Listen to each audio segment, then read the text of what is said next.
Un géoarchéologue confirme l'origine humaine de la ville de Ratanaba. Le géoarchéologue Saulo Ivan Neri a déclaré lors du live de Ratanaba sur la chaîne de Dakila Pesquisas que les blocs visibles d'en haut en Amazonie ont une origine anthropique dans les structures. Cette déclaration a été faite après une analyse technique des données obtenues par la technologie LIDAR, Light Detection and Wronging.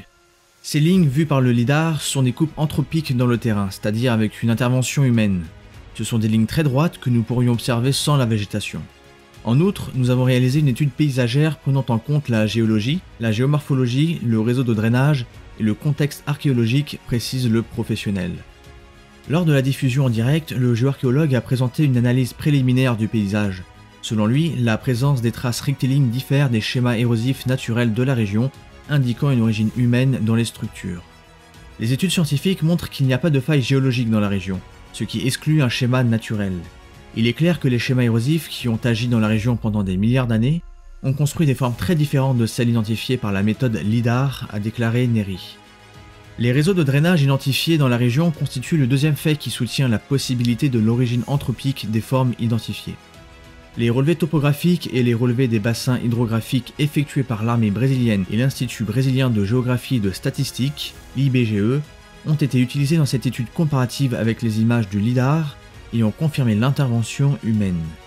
La carte de l'eau montre que le modèle identifié des rivières est similaire au dendritique, c'est-à-dire qu'il n'y a pas de modèle de rivière rectangulaire ou parallèle qui justifie les lignes rectilignes dans la région, a expliqué le géoarchéologue. Le troisième fait qui renforce l'hypothèse d'une origine anthropique est les nouvelles découvertes de traces urbaines faites dans la région amazonienne. Dans ces lieux inhospitaliers, il est très probable qu'avec le développement de la recherche scientifique, nous puissions identifier de nouvelles espèces végétales et animales ainsi que des structures archéologiques inédites. Il est clair que les modèles actifs de la nature, construits sur des milliards d'années, ont des formes très différentes de celles identifiées par le LIDAR, et les résultats présentés indiquent la présence d'altérations du terrain d'origine anthropique. Je ne suis pas en train de défendre une quelconque hypothèse absurde, mais de dire que ces traces, appelées blocs, ne sont pas l'œuvre de la nature, a renforcé Saulo. Quoi qu'il en soit, il convient de souligner que la confirmation définitive ne sera possible qu'après une campagne de recherche sur le terrain permettant d'identifier des traces matérielles in loco capables d'étayer l'hypothèse de l'existence de Ratanaba.